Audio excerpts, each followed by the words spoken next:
Welcome to Story Lab. This week, we're talking about trust, while we also take a look at a story of a couple who may win the award for the oldest new parents ever. Oh, and wait for this. Wait for it.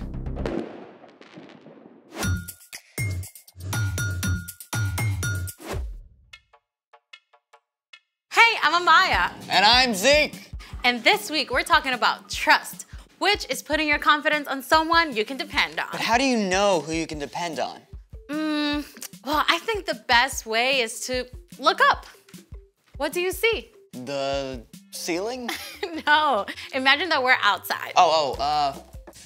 The clouds. Okay, imagine that we're outside and it's nighttime. The stars. Yeah, all those points of light way out into space. Constellations and galaxies, each one filled with more brilliant, burning stars than we can imagine. And every single one points to God. I mean, God made all that out of nothing. It definitely makes me want to trust God. How many stars are there in the universe? 200 billion trillion stars! Whoa. Yeah. The sky was so amazing last night. I just have to take a picture for you. Look. Ooh, you have seriously got to upgrade. I know, I just couldn't capture it. So I looked up some pictures taken by the Hubble telescope instead. The Hubble Space Telescope has been orbiting the Earth for more than 30 years. It's about the size of a school bus and travels at 17,000 miles an hour, circling the Earth every 97 minutes. Check out this image from the Hubble. Whoa. This is the Prawn Nebula. It is 6,000 light years away. Stars are actually formed there, so the Prawn Nebula is like a nursery for baby stars. Mind blown. Whoa, wait. I know this one. It's the Veil Nebula. It's a leftover from a supernova that exploded like 20,000 years ago. Yeah, and check that one out. Oh, those look like Christmas lights. Well, the red dots are actually dying stars called red dwarfs, and the bluish dots are burnt out stars called white dwarfs. And they're all part of this huge cluster of stars called the Omega Centauri. Oh, I know him. He's a transformer. I think we're talking about something different. Oh, is that it? I want to see more stars. Well, that's all I've got. Unless What? we can make our very own stars right here in the lab. I'm ready. I don't think you're gonna need those. They're for style. Okay then, let's make it. Follow along and you can do this at home if you like. What have we got, Zeke? Step 1, fill a big jar or vase or tank about 2/3 full of water.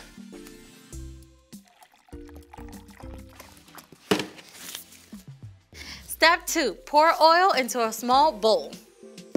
Or 2, or 3.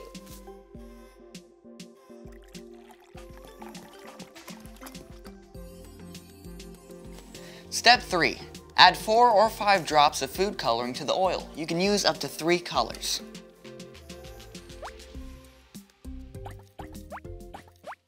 Step 4, whisk the food coloring with the oil. It's a little latte, a really oily latte. Okay, pour. Wait for it. Whoa, our very own shooting stars. Oh, can we see that again? Oil is less dense than water and floats on top. Food coloring is water-based and mixes with water. Once the oil is added to water, the heavier food coloring sinks down. As soon as they hit the water, they dissolve, forming tiny shooting stars. Oh, let's do it again. We've got tons of food coloring. I'd love to make stars all day, but we got a story to tell, and stars are a big part of this one. It's time for The story before the story. Today, we're in the very first book of the Old Testament, Genesis. God made our amazing world, but sin entered the world. People turned away from God and went their own way. So God picked one man, a guy named Abraham. And even though Abraham was like 90 years old and had no kids, God told him to look up. God promised Abraham he'd have more kids than stars in the sky. Yeah, and the whole entire world will be blessed through Abraham's family. But Abraham and his wife, Sarah, they waited for years and years, and they still didn't have kids. Which is where our story starts. We're ready. Hey everyone, I'm Brian. It's amazing how all of creation can talk to us about God. You know, after God told Abraham that he and Sarah would have more kids than there are stars, I bet they went outside at night a lot more. More children than all those stars? Are you sure that's what God said? He promised. He said, we'll have a son. God's promise was clear, but Abraham and Sarah spent years staring up at those stars, waiting and wondering. They were both old, like old enough to be great-grandparents. Could they really have a brand new baby at their age? But at last, one day when Abraham was 99 years old, God met with him again. It was the very hottest part of the day, and Abraham was sitting in the shade of his tent when he saw 3 strangers approaching. Abraham knew right away they were visitors from heaven. He went to greet them and bowed low to show them honor. My lord, if you are pleased with me, don't pass me by. Let me get some water so you can wash your feet and rest under this tree. Let me get you some food to give you strength, and then you can go on your way. All right, do as you say. Now, making a fancy meal back then was a lot more than just heating something up in the microwave. Abraham found Sarah in the tent and asked her to bake bread. And then he picked the best calf from his herd and asked a servant to prepare it. Here is some stew and a fresh loaf. My wife makes the best bread in the whole land. Where is your wife, Sarah? Over there in the tent. Now, you had better bet that Sarah was listening in on this conversation. I mean, here are 3 strangers out of nowhere who Abraham believes are from God. I mean, she definitely wanted to know what was up. I will surely return to you about this time next year. Your wife, Sarah, will have a son. Now? After all this time? I'm worn out, and my husband is old. Can I really know the joy of having a baby? The Lord knew exactly what Sarah thought and said to Abraham, Why did Sarah laugh?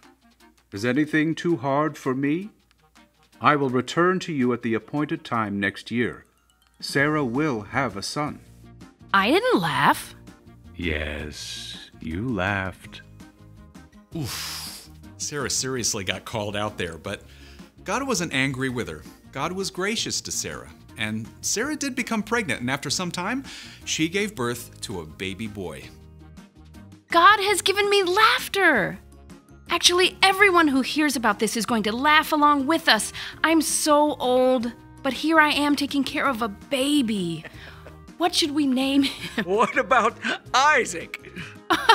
Of course, Isaac. You're going to have a big family, little one. As many as there are stars in the sky.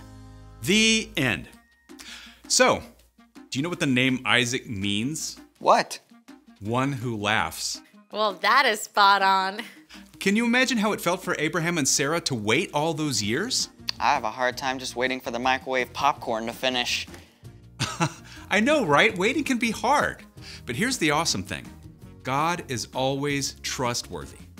God promised Abraham that the whole world would be blessed through his family. And it took hundreds of years, but the whole world was and is blessed because of one of Abraham's descendants. You know who I'm talking about? Yeah, Jesus. You got it. You can trust God all the time, especially when you're having to wait. Thanks, Brian. So, what is our part in the story? Well, maybe you're having to wait for a broken arm or a sprained ankle to heal. You can trust that God is still with you, and God still loves you, and you can ask for God for the patience to keep waiting. I remember when I had to wait forever when my mom said she'd get me my phone. I guess I could have trusted God more instead of just asking her, can I have my phone yet? Can I have my phone yet? Can I have my phone yet? Can I have my phone yet? Okay, yeah, we get it. Sorry. I actually had to trust God yesterday. My dad promised to play tennis with me after he got home from work, but then he had a video call that took over an hour. I had to trust God to give me a good attitude. Yeah, you know, the truth is, we're gonna have to wait for things. Sometimes we'll have to wait on God. But even while you're waiting, you can trust that God is still there and that God still cares about you. Got it? Got it. Wait for it. So, here's the thing. Trust God even when you have to wait. Yep, I can't wait for tonight when I get to see the actual stars. I mean, I can wait, but you get it. Thank you for joining us in the Story Lab. See you next time. Here's something to check out while you wait.